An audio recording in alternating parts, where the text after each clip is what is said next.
Cash App, $ Judge Joe Brown 2023 to support Judge Joe Brown in his run for mayor of Memphis.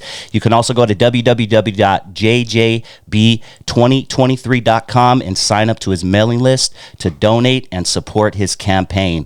Talk to us, Mr. Brown, about why you are deciding to run for mayor of Memphis. Well, I kind of got recruited like I did for everything else that I seem to have succeeded at. And the city ought to be one of the principal cities in America, but it slid way down a rabbit hole. We've got crooks that run things around here where a lot of tax dollars are spent on things that are a waste as far as ordinary citizens are concerned. They're not leaders. They do not know how to get out and intermingle with and deal with people. If they said, follow me, I don't think if somebody had diarrhea and they were being told this person could show you where the nearest restaurant is, that anybody would follow them. So they tend to sit down in the 5-star hotels and the bars, and they've got a drink, and they're going, Jamal, have you heard what's going on down on 3rd? No, Tony, I haven't. I hear there's some distress down there. And pass some of those star-shaped crackers and one of those sausages. They're so tasty. Yeah, see, that's kind of what you have down there. It's like Revenge of the Nerds Part 38 or something, you know. Most people don't realize until it's too late that judges are elected. That's something that, because you don't really don't see them campaign, but when you go to the ballot to vote, there it is. How did you have to campaign as a judge, or you just were on the ballot like somebody? I burned up a lot of shoe leather. Okay. I didn't spend a lot on advertisement. I went out like that with the people. Okay. I had a paranoia that there was a room where I had shaken everybody's hand in the room at least 3 times. Wow, that's old school right there, Doc. I appreciate that 100%. I'm an old school promoter. I understand what a good handshake means. I'm Judge Joe Brown. I need your vote. Here, take one of these, read about it, and do me a favor, pass it on to your people when you get home. Hey, I'm Judge Joe Brown. I'm running for so-and-so. Check this out. You'll see my campaign. Come on down and participate. Justice for you. You've been asking for it. Here it is. You know. Who's your competition, Judge? So far, there are 14 people. Okay. Anybody you feel is worthy competition, or you just people running? One is a former mayor, but he's in his late 80s. We talked. He hasn't officially filed yet. Okay. He's a former client of mine. One just got elected as the sheriff, but I think he's got enough problems with the rest of them, or nobody's wannabes that they have big plans that they've been working on where they slip a lot of change under the table and get a lot under the table, and it's crooked. So I have a challenge to all of them. I said, tell you what, think you ought to lead this city? Come walk with me without an armed escort to see if you get out alive, or without your behind get kicked. Okay. You know? Okay. Now I got a quick question for you. I'm from Compton. Okay. I know Compton. Compton city officials still get paid $600 a month for their services. Do they pay more than that in Memphis? Oh, they pay a bit more than that. Okay. They pay a bit more. At first, it was less than that, but that's one of the problems with Compton. I grew up in L.A., so I went kindergarten through law school, and I had a good brother from L.A., Compton. We used to tease him. But, you know, Compton's Compton. It's always been Compton. It's changed quite a bit. The dynamics and the demographics have changed, but it's Compton. Right. And you guys have an opportunity to get back and control your circumstance. But yeah, I'm aware of Compton. Okay. Now, you know, also, I'm a fan of your barbecue sauce, too. I patronize D's Original Barbecue over on West. We had a conversation about this, if I ain't mistaken. I think we talked 79th and West. Yes, sir. One of my favorite barbecue spots. Takeout grill. Yes, sir. It's good. Yes. And they feature your barbecue sauce there, right? Yes, they do. How long you been in the barbecue business? About 40-some years. Oh, okay. All right. Well, that's a good thing. I'm a barbecue eating brother myself. I mean, it even goes to digging a pit in the backyard, getting a great, made out of a wrought iron screen door. Right. Putting it over there on some steaks. So putting 8 or 9 bags of charcoal in there and going from there. So, yeah. What was going on in your life just before you got picked up to do your TV show, and how did you get approached to do your TV show, Judge Joe Brown? I was sitting on a criminal bench in the middle of an 8-year term. I had some notoriety with the press. One time I represented the youngest person in the world on death row, and they got all interested. They were supposed to execute him. They got more interested when I got a stay of execution 20, 30 minutes before they were going to do it then. He was 15 years and 2 months old at the time. And then they lost interest when I got his conviction set aside. So that was back in the 80s. And in the 90s, I had novel sentence, which was tip of the iceberg because I figured out going up in LA and dealing with the clients I had before that oftentimes going to jail was not a punishment because going to jail is only a punishment for a person who's a free man in his head. Okay. And a lot of the people were not. So I did some unpleasantnesses to them until they cooperated with me. So I got kind of notorious for the innovative sentencing. And also during what turned out to be a 10-year period, statewide felony recidivism rate was 80%, but in my courtroom it was only 18%. So people were interested in what I was doing, and then I got the James Earl Ray case dropped on me.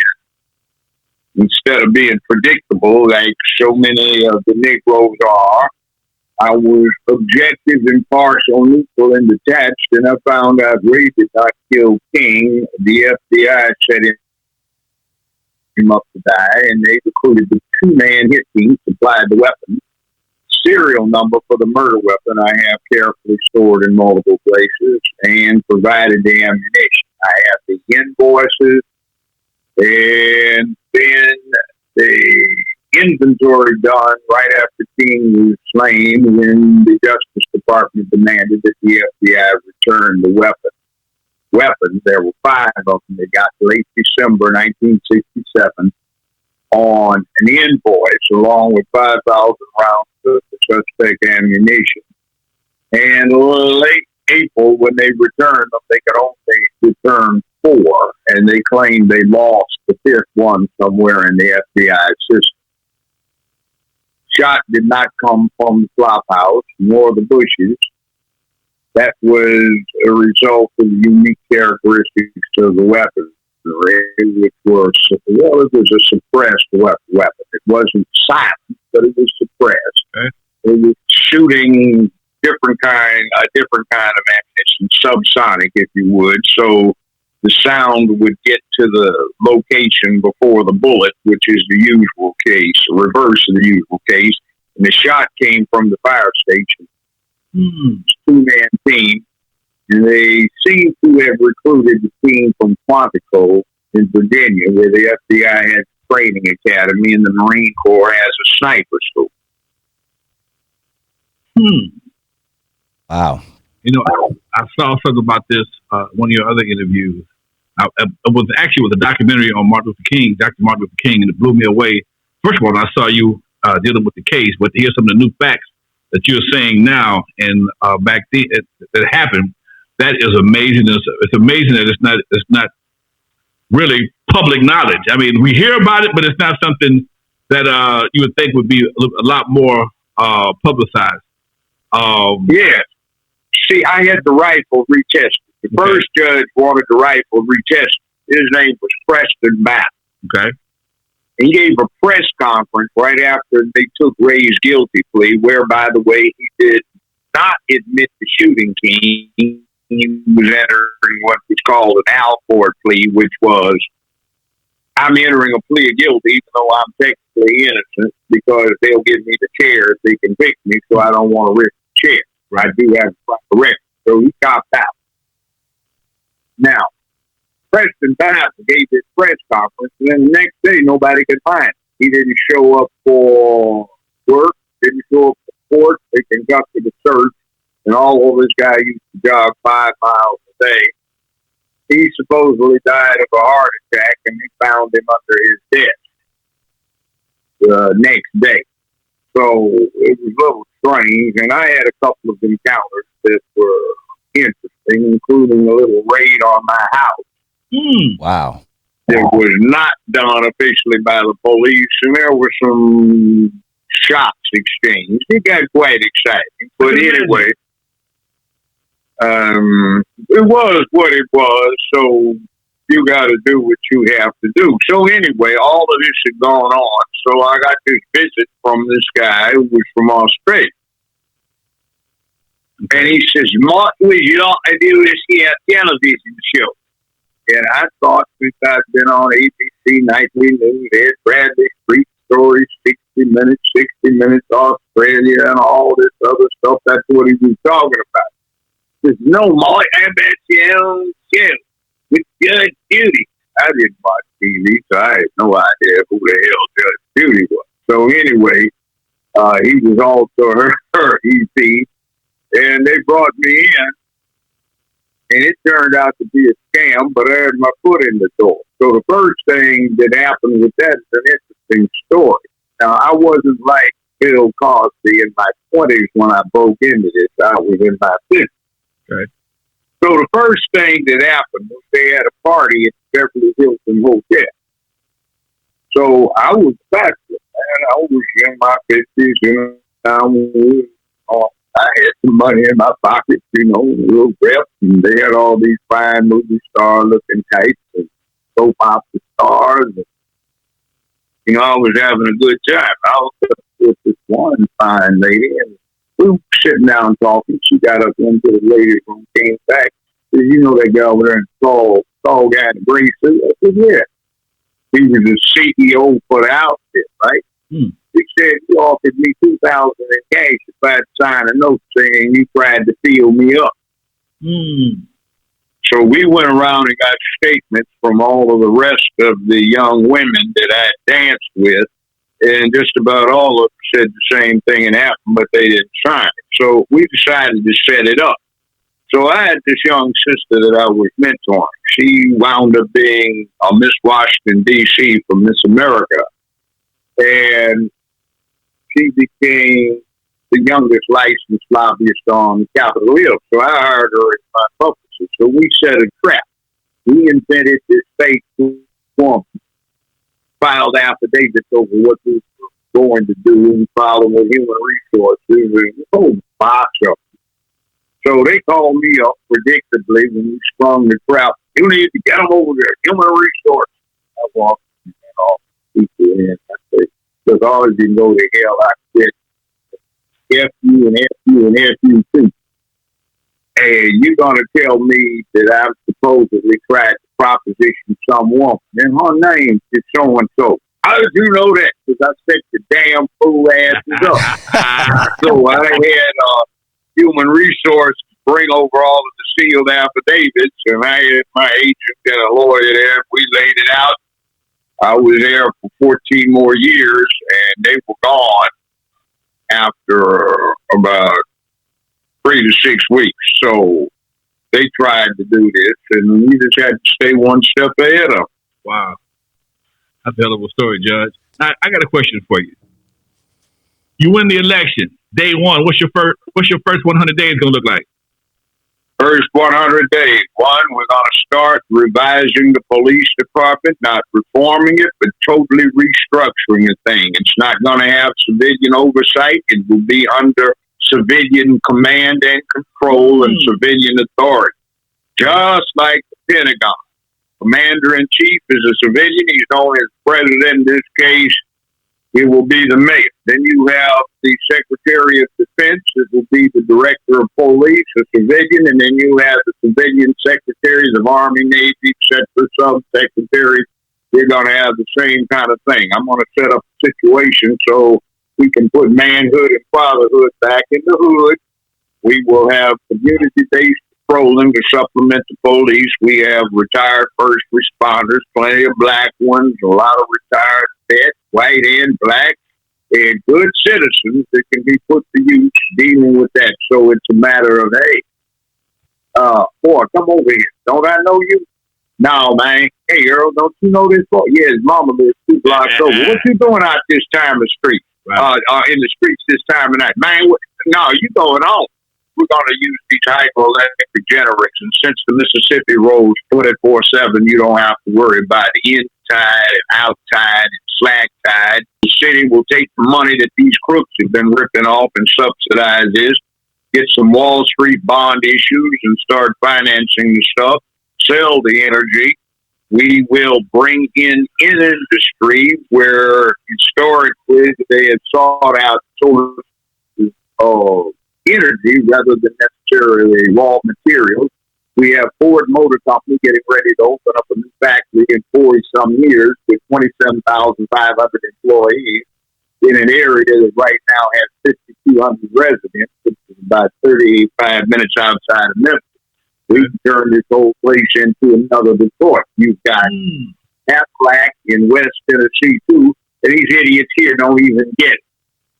We can bring the vehicles that are made 30 minutes down the freeway, put them on barges that are loaded at the world's largest barge unloading facility here in Memphis, send them down to New Orleans, put them on transport, send them across the Atlantic to the Mediterranean, get them into Europe, keep going through the Mediterranean, through the Suez Canal and into Asia, pick up loads of Hondas, Toyotas, Mitsubishis, Infinitis, and whatever, and Lexus vehicles, bring them back the other way, save 9,000 miles off of sending them out where you are to get them to Memphis. So we can get a part of that.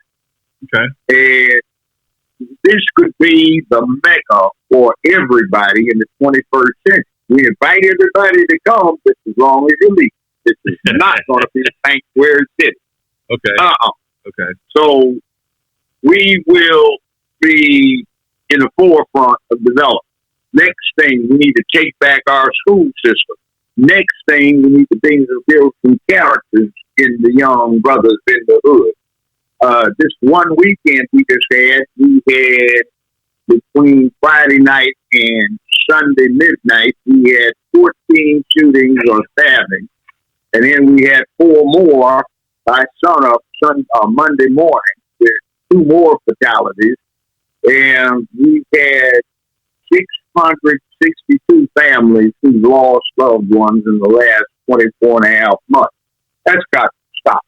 These clowns in there are scared of everything. They don't have a clue. And what they do is they set up a program, throw money at it, bureaucrats run it who don't have a clue, and everybody gets something under the table from it, and people get rich and other folks die. So that should not be the case.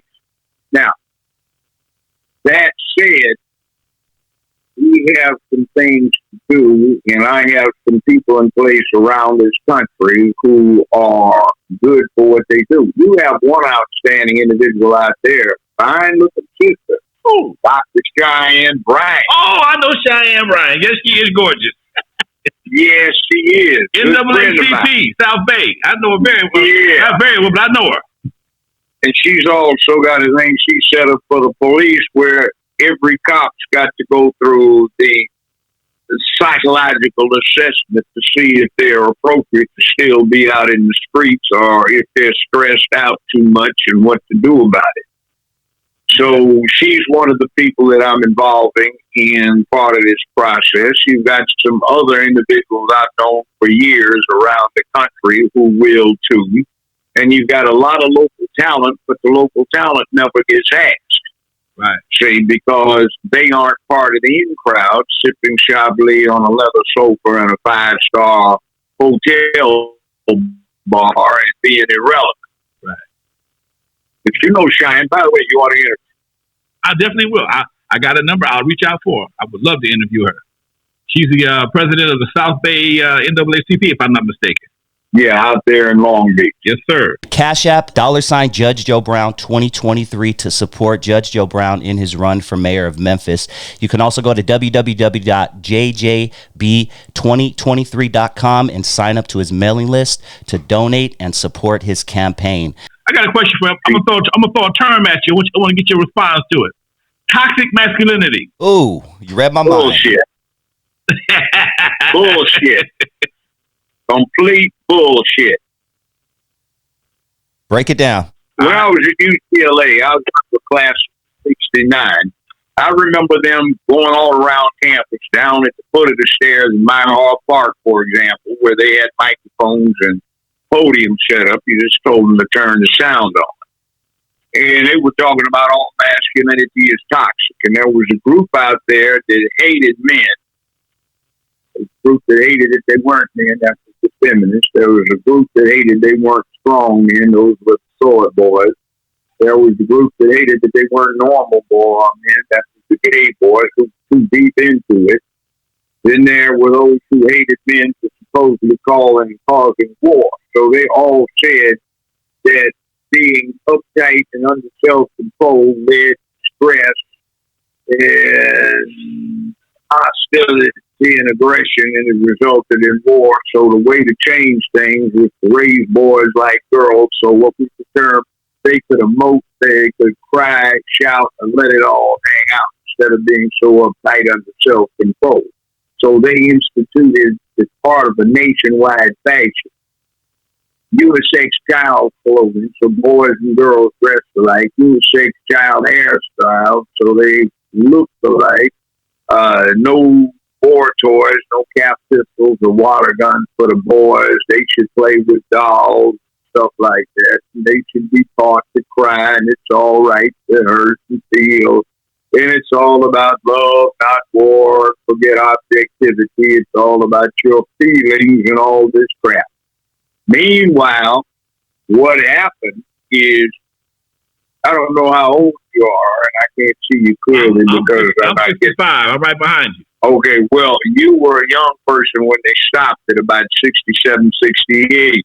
Remember when it used to be that in theaters in L.A., it was 25 cents for a teenager and 50 cents for an adult to go to a movie theater, and you saw two features. That's right. You walked in anytime you wanted to, and then there were 3 cartoons, and you stayed as long as you wanted to, and every Thursday and Sunday, the movies changed. Yep.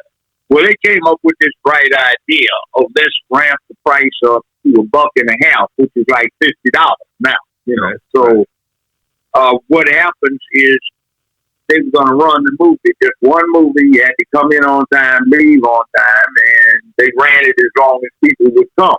Now, what are you going to do to get people to come so you can get a cash flow to overcome the damn near bankruptcy of the new movie studio because color television is kicking in? Right.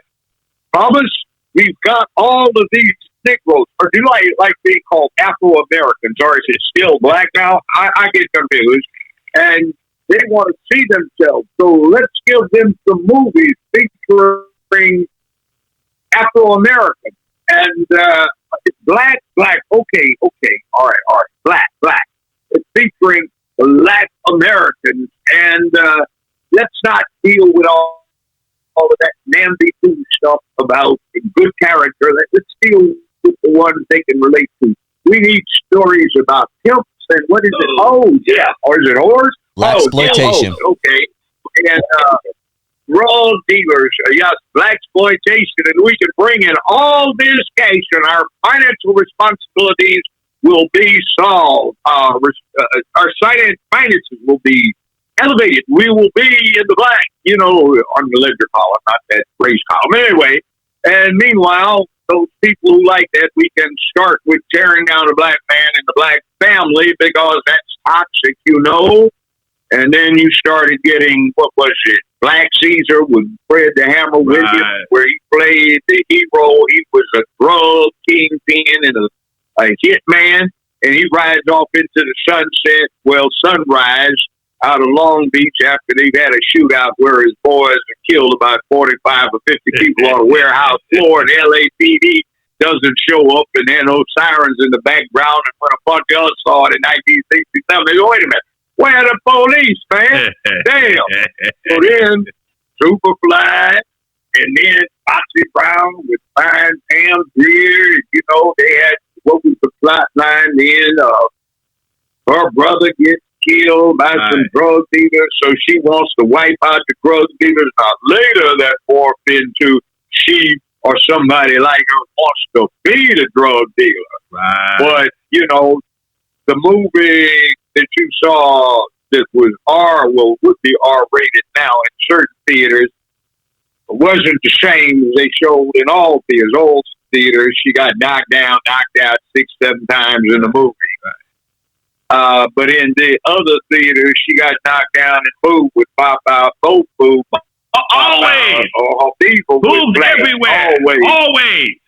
Black exploitation. And then it changed from brother trying to make it in life, do right by the family, be a good cop, be a good soldier, be a good somebody that's trying to uplift his neighborhood. They started glorifying pimps, hoes, drug dealers, gangsters, thieves, murderers, bank robbers, and everything else you can think of. So they got us for 50 years subject to the most efficient propaganda engine in the world, Hollywood, followed up by New York, Madison Avenue, and their advertisement industry. And we got 50 years worth of propaganda. Now these boys don't even know what the hell a man is supposed to be about. Hey, I got a question for you. Do you remember when the NAACP cracked down on black exploitation movies? Yes, I did. Okay. Yes, I do. Okay, good. They switched. Thank you. You know what happened? Talk to me. It's the NAACP Image Awards, but I have to tell you this. Go ahead. It's not the same as the NAACP. They are not the same organization. Oh, I didn't know that. They are incorporated as a separate organization, separate board of directors under separate controls with a license to use the name NAACP. I did not know that. What happens is to get an Image Award, there are 800 judges. Okay. Only a small portion have to be NAACP members. The majority have to be from the industry in question. So what happens is Hollywood picks its black exploitation movie or modern version of it. They push it. They vote as a block, and you got 400 of them voting as a judge or a nominator. And you have maybe 114 NAACP members who don't have a clue. So to give you an example, guess who's got more Image Awards than any other person? Who? Steven Spielberg. Wow. Check this out. I got nominated in 1999 and 2000 for an Image Award. I'm dating the vice president of the organization at the time, all right? He's telling me something is going wrong. Your studio's trying to screw you. They don't want you to get it. So I had to deliver a little impromptu speech, in protest, but I didn't get it, but I watched. They gave an Image Award for a rap number. It said in it 27 times. It said bitch in it 17 times. And said MF in it 7 times. It was 7, 17, 27. That's horrible. And they got the Image Award. And see, the charter says they're supposed to be promoting good self-concept and self-image of the Negro. That's what it said. So that's how far it's gone. It's just another Hollywood prop. And to this day, what they do is they award stuff where somebody, in fact, you can find out who's going to win either the Oscars, Emmys, or the Image Award. You can go to the LGBTQ site and they'll tell you a week before it goes down because that's who. I remember R. Kelly got an NAACP award after he peed on that girl. Wow. Yeah. After he beat the case, he got an NAACP award after that.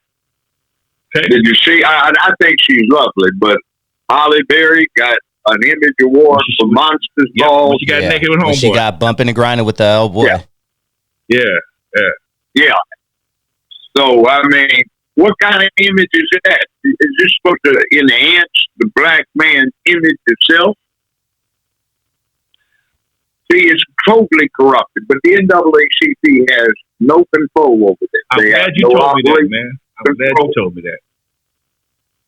Okay. I never understood that. I've seen a lot of things. People get awards. Like, how did he get an award? And he's supposed to. Now it makes sense. And then, see, the thing's scripted. Usually they used to do it out there in Pasadena at their auditorium. Okay.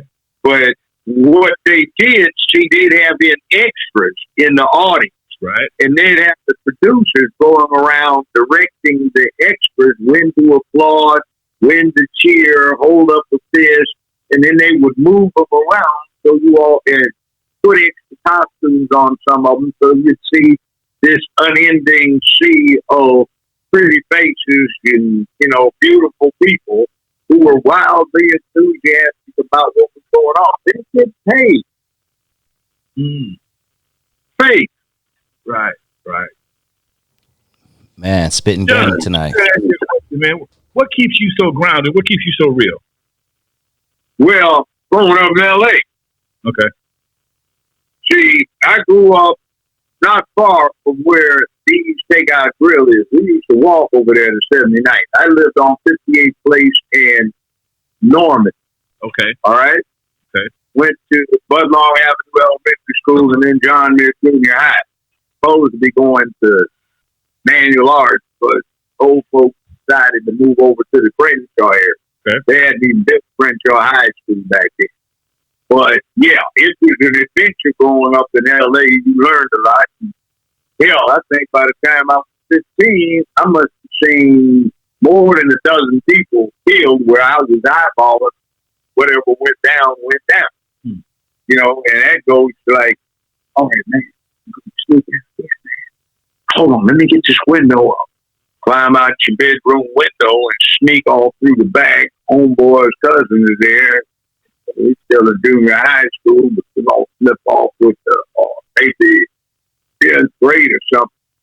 We're going to slip off with grown guys. We looked at it and go to a party. Hey, man, what you looking at, little man?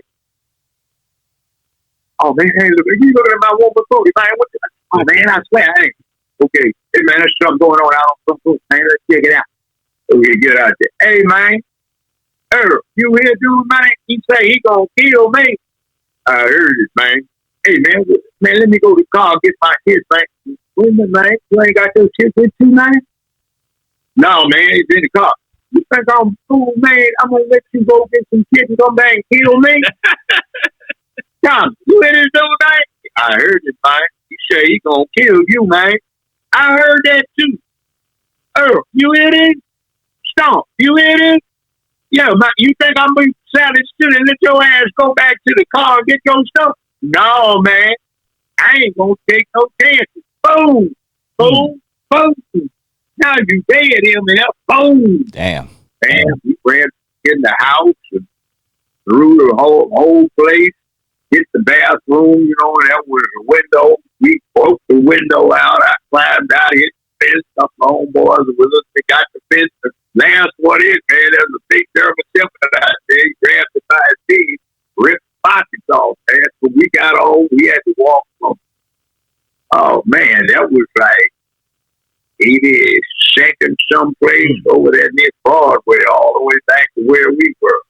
We halfway ran through that those days. Or walking along, and what the hell is that, man? And what them dudes hassling about? Damn, man. Took a box cutter off the dude's belly, man. The gut hanging out. Wouldn't be nice. Almost dirt on. Put the dick out and pissed on. Like, damn. Cash App, $ Judge Joe Brown 2023 to support Judge Joe Brown in his run for mayor of Memphis. You can also go to www.jjb2023.com and sign up to his mailing list to donate and support his campaign. I remember John in junior high school. I was in the 9th grade, and somebody had just graduated the spring before. And he was in the 10th grade at manual arts, but he was fooling around with the Dale Vikings, and they had the sloths out there. Yeah. So Businessman. So when we get, businessman, Bobtown, De La Soul, and all that other nonsense. So when we got to school, man, this dude's hanging like 15 feet off the ground with the flag cord wrapped around his neck, his belly cut open, his guts down on the ground, man. That was an sight for some junior high school to see, but didn't anybody freak, man. Just what happened. Wow. Damn, you're from LA. That gave me a grounding in reality, you know? Like, this is serious business out here. It is not all about we love each other. It's not all about we are all entitled. Everybody gets a participation ribbon. It's like, hey, man, go die. Get a trophy, you know, like hell. Yeah. When I used to walk home before that gang stuff stopped, which was after I'd actually gotten out of high school, we used to have to make arrangements. Man, we're going to meet out at South Westgate, man. Yeah. How about not the north, southwest. We go down 63rd Street, man. Cut down Budlong, man, and go down 61st, man, to your house and wait it out. If you saw Boys in the Hood, it was just exactly what you saw, but it wasn't in the Crenshaw area. Yeah. But that whole thing about hanging out on the front porch and then there the gangs that everybody has to keep in mind that you don't, it's to your peril, but you didn't belong to a gang, but they were there. Now, August 1965, when we had the uprising in South Central, I was in love with the first love of life. Because about 4 blocks away from where it started. And that thing went down, and I graduated from high school. And I remember Lawson, Del Vacuum, Businessman, De La Soul, Bobtown, etc. By September, there were no gangs. Nobody was named.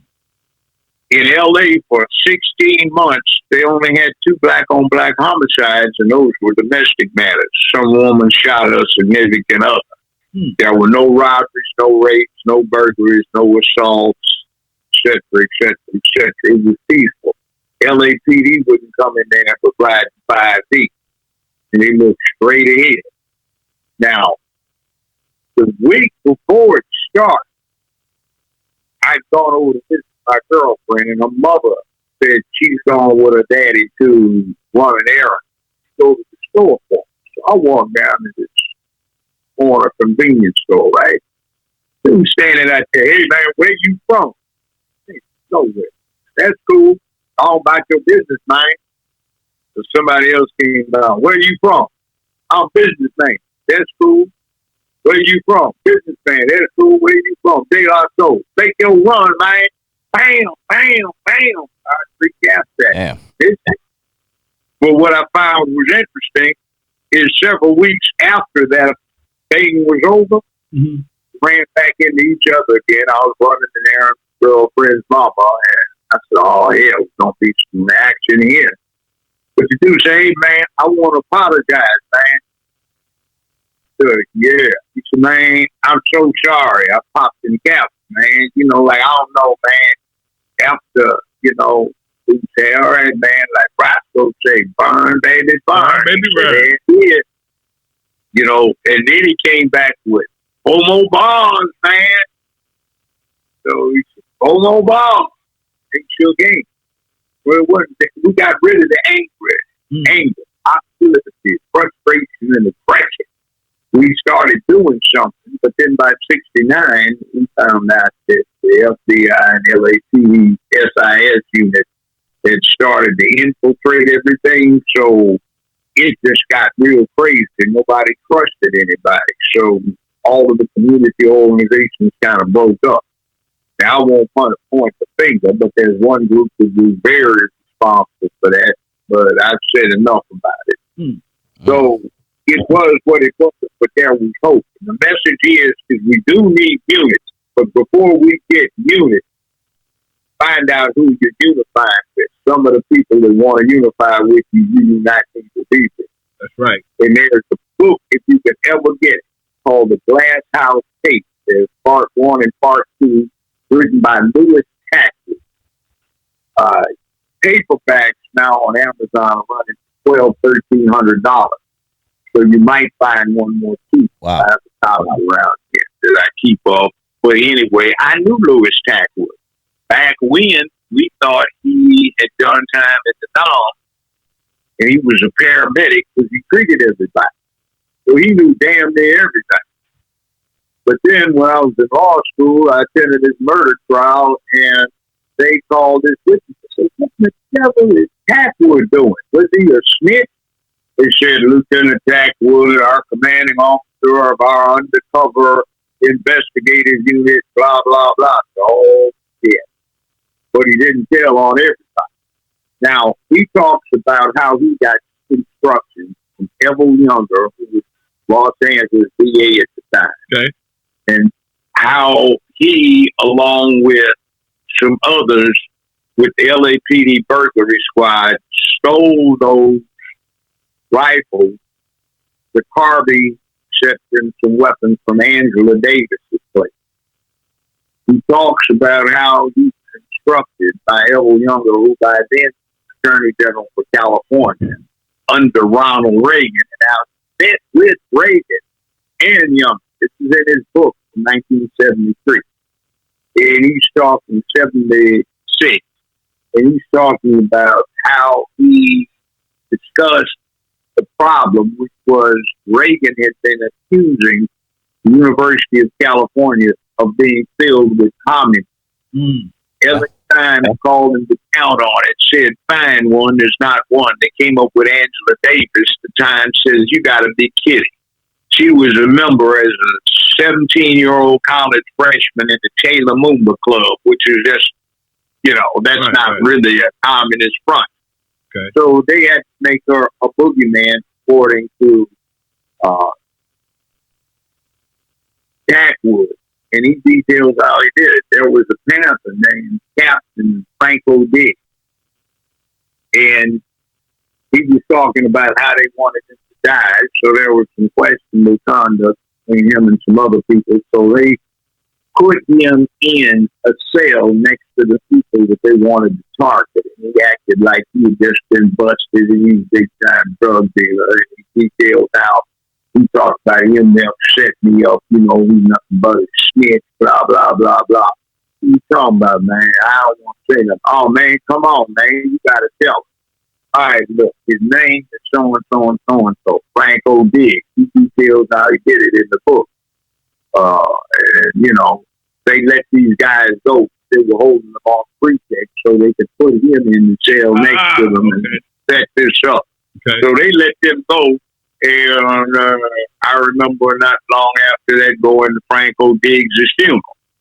So he talks about how he got them to pull the hit off on it.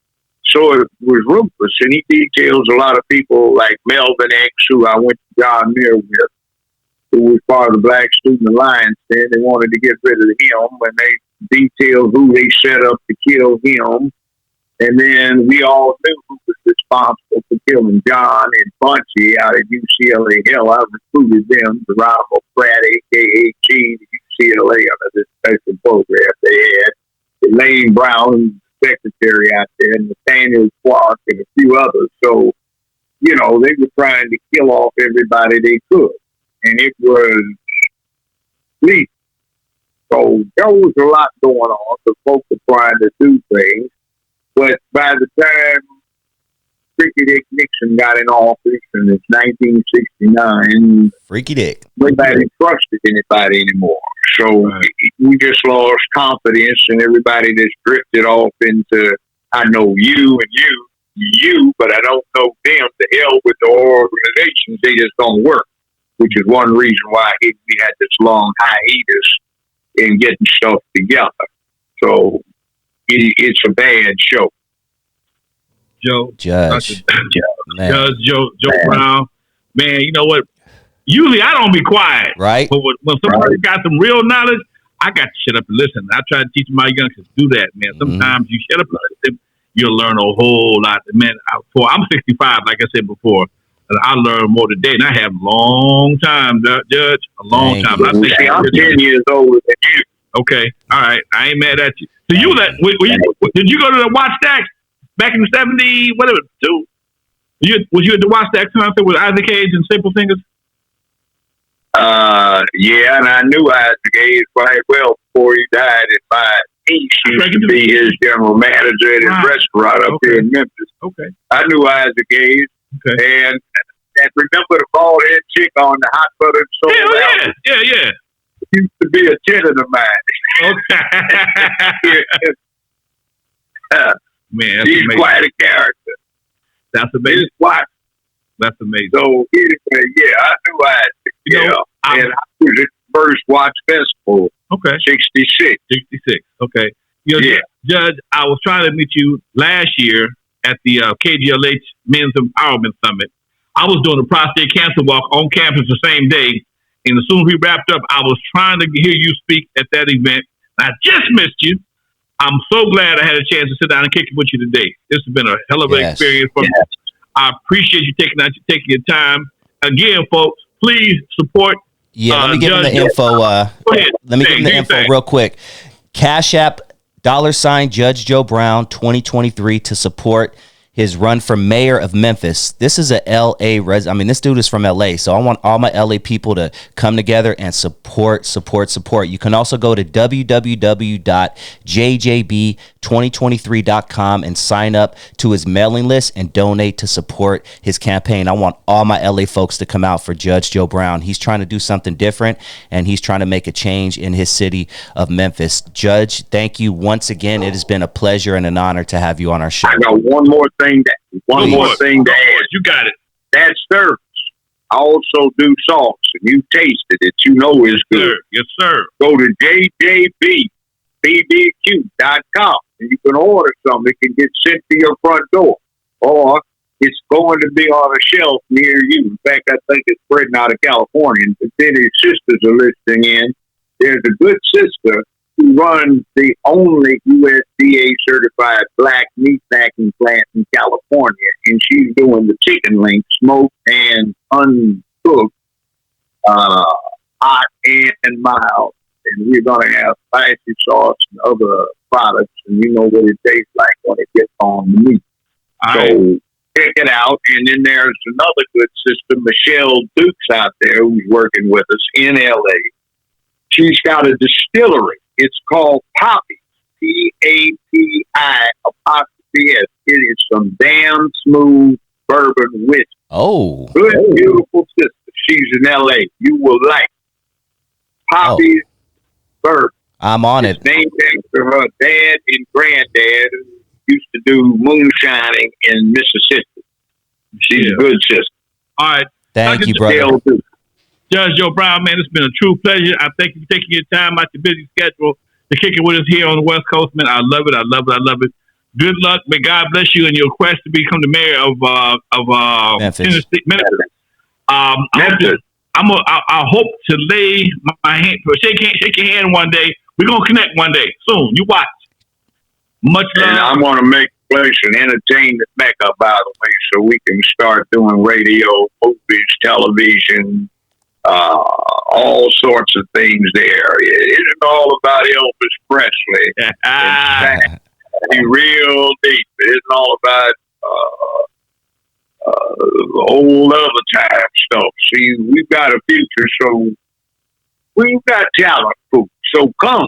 You got it. We'll make it attractive for everybody. But anyway, thanks, brother. It's good to get the LA case back again. Judge Joe Brown, folks. Much love to you, Judge. Thank you very much. Peace and love. All right. Hey, before we go, Lonzo, great show, man. Before we go, I want to ask everyone out there to go to The Real Dana on YouTube. The Real Dana. She has an awesome YouTube channel. She's at about 58,000 subscribers. And Judge Joe Brown joins her every Thursday, but she can hold her own, and she has some awesome topics, and she has a great point of view on things. The Real Dana, Dana, on YouTube.